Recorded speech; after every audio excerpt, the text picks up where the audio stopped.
है और जो हमले से जो है उसका पैर टूट जाता है और उसकी वहीं पे मृत्यु हो जाती है।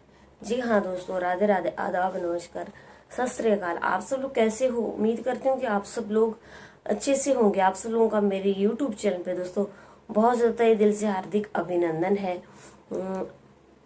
आप सब लोग कैसे हो? आई होप आप सब लोग बहुत अच्छे से होंगे, अपने घर परिवार में अपने बच्चों के साथ रह रहे होंगे। और दोस्तों आजकल बहुत ज़्यादा गर्मी है, टेम्परेचर 50 से ऊपर चला हुआ है।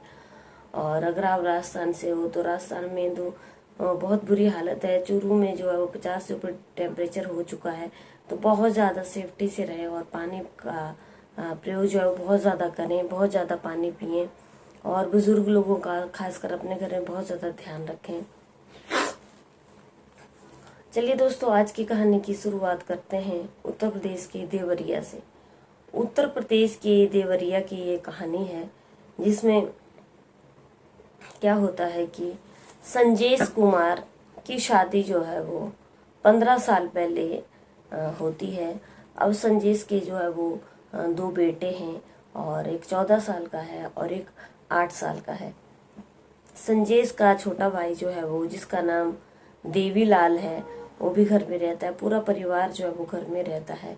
संजेश की पत्नी भी वहाँ पे रहती है और इस तरीके से उनकी फैमिली का जो है वो गुजर बसर चल रहा है। अच्छे दिन चल रहे हैं और बच्चे भी बड़े बड़े हो गए हैं काफ़ी। लेकिन संजेश जो है वो बीमार रहता है और उसकी तबीयत जो है वो ठीक नहीं रहती है।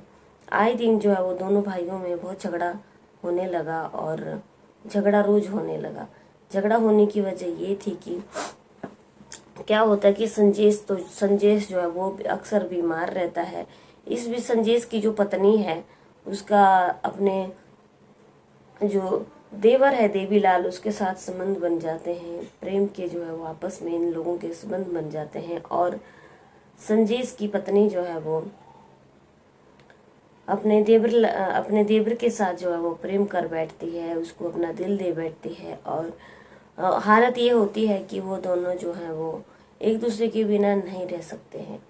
अब होता क्या है कि संजेश की पत्नी और उसका भाई छोटा देवीलाल एक दिन अपनी चोरी छुपके जो है वो प्लान करते हैं कि वो शादी कर लेंगे।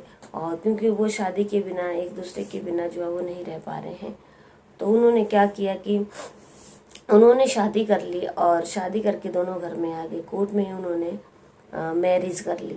और जबकि उनको पता था कि उसका बड़ा भाई संजेश जो है वो घर में ही रहता है।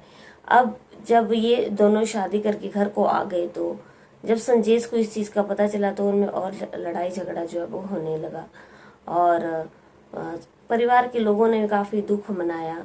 लेकिन उनकी पत्नी का कहना ये है कि वो अपने देवर से प्रेम करती है, प्यार करती है और वो अपनी देवर के साथ ही पूरी उम्र भर रहेगी। और इसका पति जो है वो अब बीमार हो चुका है। अब पति, कोई भी पति हो दोस्तों, वो कभी भी नहीं चाहेगा कि उसकी पत्नी जो है वो उसके भाई के साथ जो है वो संबंध में आ जाए।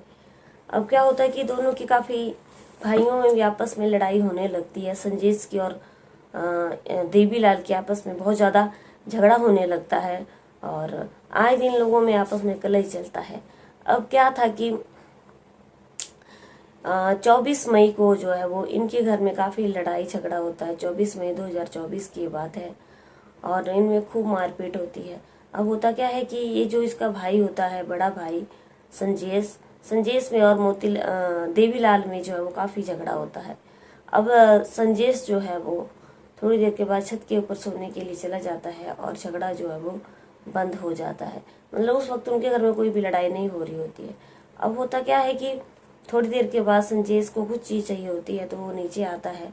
लेकिन वहीं पर जो है वो उसका भाई घात लगा करके बैठा हुआ होता है और जो 4 पाई का पावा होता है वो अपने हाथ में लेता है और उससे अपने भाई के ऊपर हमला कर देता है। और उसका भाई जो है वो वहीं पे गिर जाता है, उसका पैर भी टूट जाता है और खून से जो लथपथ हो जाता है। उसके सिर पे जो है वो इतनी गंभीर चोट आई हुई होती है कि वो काफ़ी चिल्लाता है। सारे लोग जो हैं वो दौड़ करके वहाँ पे आते हैं और जब लोग वहाँ का मंजर देखते हैं तो उनके पैरों तले जमीन खिसक जाती है कि एक छोटे भाई ने ही अपने बड़े भाई को जो है वो हमला किया है, उसको पीटा है, मारा है।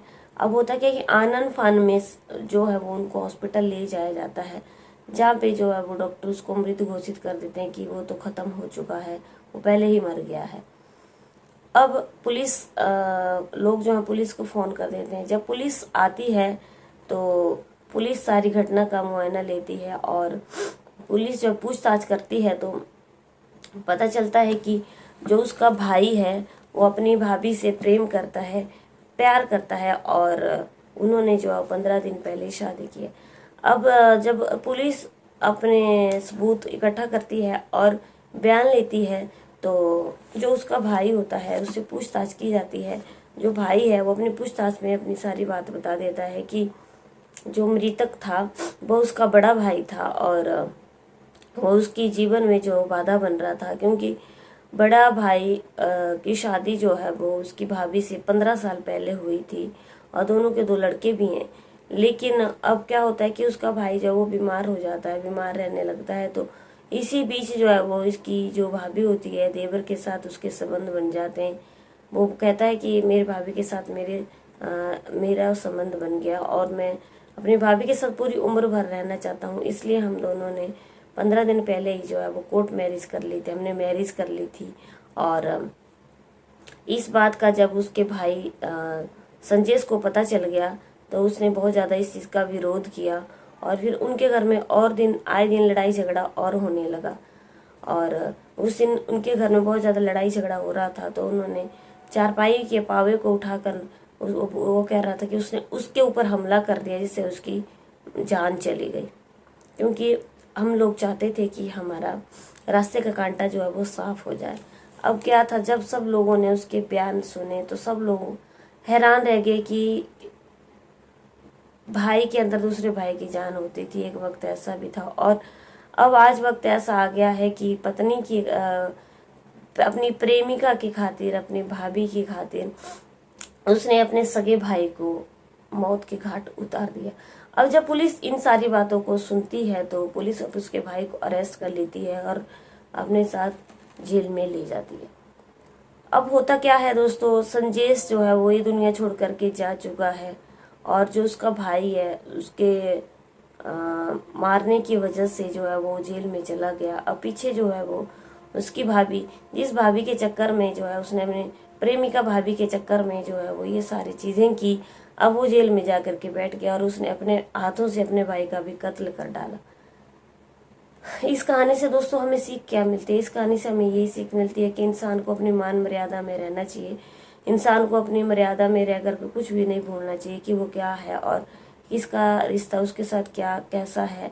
अगर भाभी की शादी जो है वो देवर से होने लग जाए तो फिर वो देवर की इस बात का वो तो पति हो जाएगा। इसलिए देवर का रिश्ता देवर का होता है, जेठ का रिश्ता जेठ का होता है, पति का रिश्ता पति का होता है। ये गलत कदम कभी भी नहीं उठाना चाहिए। इसमें जो संजेश था उसमें बेचारे की उसकी कोई गलती नहीं थी, उसे बीमारी लगी, कोई भी उसको बीमारी लगी थी तो उसकी पत्नी ने उसका गलत फायदा उठाया।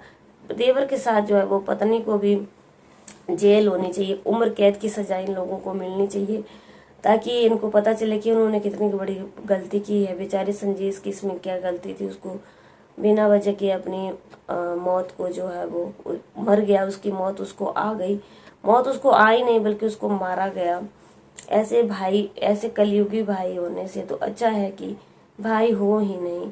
और न जाने आजकल दोस्तों ये लड़ाइयाँ जो होती हैं ये ज़मीन के चक्कर में होती हैं और औरत के चक्कर में होती हैं, नारी के चक्कर में होती हैं, स्त्री के चक्कर में होती हैं। तो इन चीज़ों से दूर रहना है ताकि किसी के हाथों से भी कोई गलत काम ना हो, क्योंकि गलत का नतीजा हमेशा गलत होता है।